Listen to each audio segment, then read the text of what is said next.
मैं आईना हूं, दिखाऊंगा दाग चेहरों के, जिसे बुरा लगे वो सामने से हट जाए। कांग्रेस मुक्त भारत का नारा लगाने वाले प्रधानमंत्री जी अपनी पथराई आंखों से किंग कर्तव्य विमूढ़ होकर समीक्षा में लगे हुए हैं कि आखिर कसर कहां रह गई। भाषाई मर्यादा को तार तार किया गया, एक पूरी कौम को घुसपैठिया पुकारा गया, मछली मंगलसूत्र भैंस से होते हुए मुजरा जैसे शब्दों से भाषणों को सजाया गया। जनता ने दिखा दिया कि दर्द की हद से गुजारे तो सभी जाएंगे, दर्द की हद से गुजारे तो सभी जाएंगे, तैरे या डूबे किनारे तो सभी जाएंगे, कोई कितनी भी बुलंदी पे चला जाए मगर आसमानों से उतारे तो सभी जाएंगे। और देश को बताया जा रहा है कि अमृत काल आया है। कभी कभी मेरा मन करता है कि मणिपुर में निर्वस्त्र करके घुमाई गई बेटियों से पूछूं कि अमृत काल आया है या नहीं आया है। कभी कभी मेरा मन करता है सभापति महोदय कि देश के लिए ओलंपिक लाने वाली बेटियां जो इसी जंतर मंतर पर घसीटी गई उनसे पूछूं कि अमृत काल आया है नहीं आया है। कभी कभी मेरा मन करता है कि रात के 2 बजे बिना परिवार की मर्जी के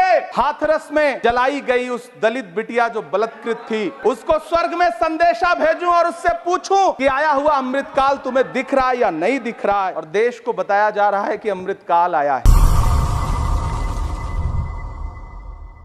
मैं आईना हूं, दिखाऊंगा दाग चेहरों के, जिसे बुरा लगे वो सामने से हट जाए।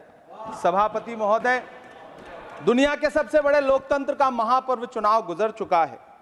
कांग्रेस मुक्त भारत का नारा लगाने वाले प्रधानमंत्री जी अपनी पथराई आंखों से किंग कर्तव्य विमूढ़ होकर समीक्षा में लगे हुए हैं कि आखिर कसर कहां रह गई।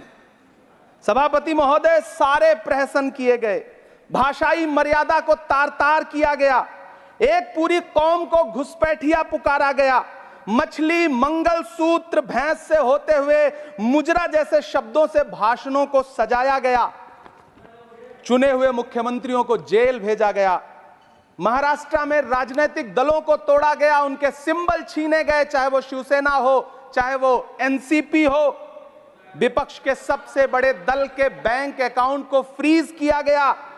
उसके बाद मोदी सरकार चुनाव लड़ने के लिए जनता के दरबार में गई, लेकिन बाहरी जनता ने दिखा दिया कि दर्द की हद से गुजारे तो सभी जाएंगे, दर्द की हद से गुजारे तो सभी जाएंगे, तैरे या डूबे किनारे तो सभी जाएंगे, कोई कितनी भी बुलंदी पे चला जाए मगर आसमानों से उतारे तो सभी जाएंगे।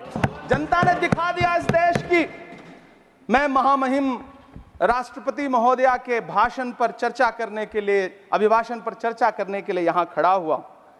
सरकारी भाषण की मजबूरियां होती हैं, सरकार की तारीफ करनी पड़ती है, लेकिन जिस एक शब्द के इर्द गिर्द पूरा भाषण बुना गया था वो था अमृत काल। सभापति महोदय, छात्र नौकरी मांगने पर लाठियां खा रहे हैं, 2 जून की रोटी मुहाल है, पेपर लीक ने लाखों छात्रों का भविष्य चौपट कर दिया है और देश को बताया जा रहा है कि अमृत काल आया है।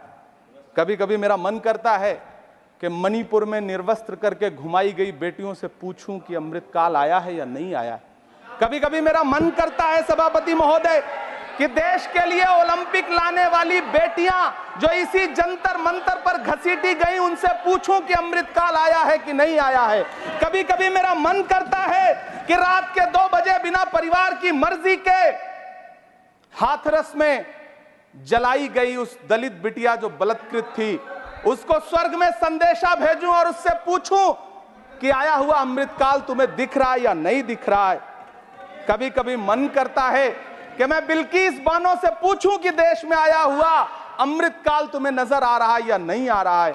सभापति महोदय, कभी कभी मन करता है कि भीड़ के जरिए लिंच करके मारे गए पहलू खान की 85 साल की दोनों आंखों की अंधी मां से पूछूं कि देश में आया अमृत काल तुम्हें दिख रहा है या नहीं दिख रहा है। कभी कभी मन करता है कि ईद के कपड़े खरीद कर लौट रहे 17 साल के हाफिज जुनैद से पूछूं, जिसे बल्लभगढ़ में ट्रेन में लिंच करके मार दिया गया, कि अमृत काल आया है या नहीं आया है। कभी कभी मन करता है नजीब की मां से पूछूं, कभी कभी मन करता है कि तबरेज अंसारी की विधवा से पूछूं, कभी कभी मन करता है कि सहारनपुर के उन 3 बच्चों से पूछूं जिन्हें छत्तीसगढ़ में लिंच करके मार दिया गया। सभापति महोदय, कभी कभी मन करता है कि मैं गुजरात के चिखोदरा में क्रिकेट मैदान में लिंच करके मार दिए गए सलमान बोहरा के परिवार से पूछूं कि अमृतकाल आया है या नहीं आया है। कभी कभी मन करता है कि मैं अलीगढ़ के औरंगजेब उर्फ फरीद से पूछूं जिसे लिंच करके मार दिया गया और बाद में उसी मृतक के ऊपर डकैती का मुकदमा कायम किया गया। सभापति महोदय, यह कैसा अमृतकाल है जिसके अभिभाषण में स्वास्थ्य पर सिर्फ आधे मिनट पर चर्चा हुई। कैंसर के मरीज दिन ब दिन बढ़ रहे हैं, हार्ट अटैक से हंसते खेलते बच्चे जान गंवा रहे हैं, कभी क्रिकेट के मैदान में कभी जिम में, और इस सरकार के पास स्वास्थ्य पर बात करने के लिए आधा मिनट है। सभापति महोदय, कोविड वैक्सीन को लेकर के लंदन की अदालत से जो तथ्य देश के सामने आए हैं उन्होंने भय फैला रखा है। कांग्रेस की सरकारों ने भी चेचक, पोलियो और प्लेग जैसी महामारियों के टीके लगवाए, लेकिन न तो कभी सर्टिफिकेट पर अपना फोटो छपवाया और न कभी उसके नाम पर वोट मांगे।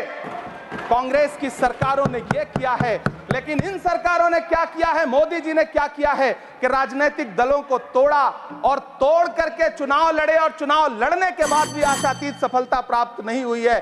सभापति महोदय, अंतिम 1 मिनट आपसे लूंगा, मुझसे बहुत सारे आधा minute please, 1 minute sir. You have made a speech, you know what you have did. अंत में सभापति महोदय, मैं अंत में यही कहना चाहता हूं कि चुनाव समाप्त हो चुके हैं, सरकार बन चुकी है, लेकिन मुझे इस देश के प्रधानमंत्री जी से यह कहना है कि आप नारे लगाते थे सबका साथ सबका विकास।